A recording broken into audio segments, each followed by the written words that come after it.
Okay, I am Aksa Mukhtar, and today my presentation topic is A Lover's Complaint. This is a poem by William Shakespeare. So let's get started. First of all, if we talk about the type of work, so this is a narrative poem, and it is subcategorized as a complaint poem. इस तरह की poems जो हैं वो हम medieval और renaissance period में देखते आए हैं। अगर आप ब्रेन स्टॉर्मिंग अपनी यूज करें तो पीछे जब हमने मेडिवल टाइम को पढ़ा था, ओल्ड इंग्लिश टाइम को, तो वहां पे हमने इस तरह की पोइम्स देखी थी, उनके हमने नाम देखे थे। एक पोइम थी उसमें a complaint of a dowel, तो वो भी एक लवर की कंप्लेंट थी। तो इस तरह की जो पोइम है वो मेडिवल टाइम में और फिर उसके बाद रेनेसां टाइम में चलती आ रही थी। इस तरह की पॉइंट्स में क्या होता था कि ज्यादातर जो स्टोरीज थी वो जो अनफुलफिल्ड लव है उसके बारे में हो सकती थी, कोई पर्सनल डिफिकल्टी उसमें बयान की जा रही होती थी, इनजस्टिस जो था सोसाइटी में या किसी के साथ कोई पर्सनल मिसहैप हो जाता है, इस तरह की जो स्टोरीज थी या सोशल प्रॉब्लम वो एक्सप्रेस की जा रही होती थी। तो ये इस टाइप का एक जॉनरा है।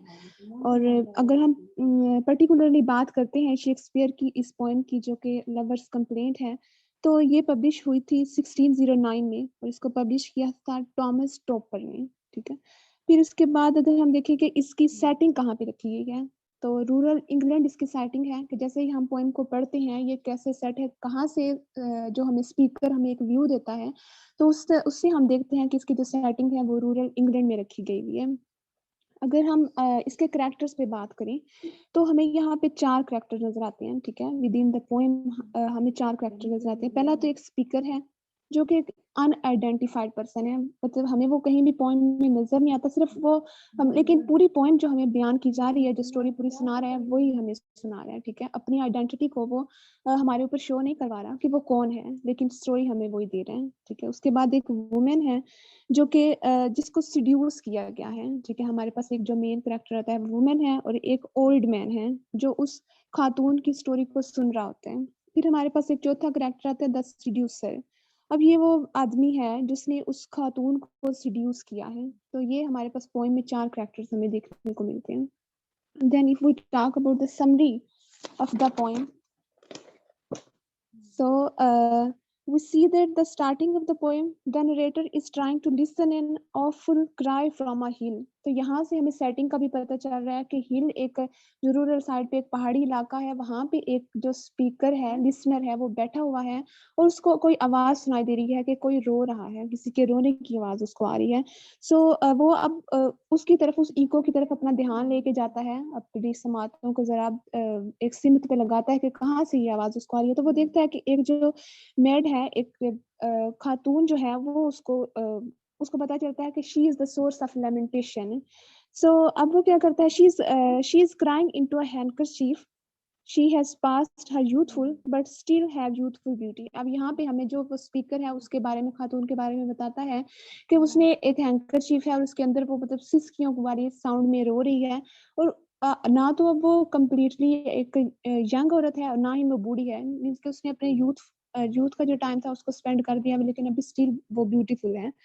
तो उस खातून के पास से एक ओल्ड मैन जो है वो गुजरता है और उससे पूछता है कि what is the reason of her grief.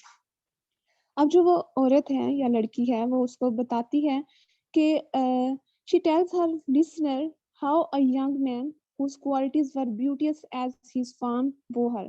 अब यहाँ पे जो वो खातून है उस ओल्ड मैन को बताती है कि वो एक ट्रैप में फंस गई थी किसी यंग मैन के, और उसने अपनी जो चार्म ऑफ हर वर्ड्स था, चार्म ऑफ हर ब्यूटी था, उससे उसने उसको सिड्यूस किया, अपनी तरफ मायल किया, बहुत टाइम तक उसने उसको अपने ट्रैप में रखा। और फिर क्या हुआ, एट द एंड वो उसको छोड़ के तो चला गया। तो क्या हुआ कि दूसरे मतलब उसने यही सारा कुछ उसको बताया। फिर एंड पे वो क्या कहती है, अच्छा पूरी स्टोरी सुनाने के बाद एट द एंड जो खातून है वो क्या कहती है, पैराडॉक्सिकल एक स्टेटमेंट देती है। हालांकि वो दुखी इसी बात पे है कि वो बंदा उसको सिड्यूस करके चला गया, लेकिन एंड पे वो ये कहती है कि अगर उसको दोबारा से मौका मिले तो दोबारा से उसके ट्रैप में फंस सकती है। The poem ends at the paradoxical statement of the woman when she says she yet again scoffed to his wiles if an opportunity presents itself. The old man responds nothing. तो उसकी सारी बात सुनने के बाद वो जो ओल्ड मैन था वहां पे उसने कुछ भी नहीं कहा। अगर हम इसका एंड पे इसका मैसेज ऑफ द पोएम देखें तो मैसेज हमें ये दिया जा रहा है कि be aware of the dangers of love. Sometimes it proves a trap. Once you are trapped, you find no way to back. So that was the message of poem. Be aware from the danger of love. That's all of Lover's Complaint.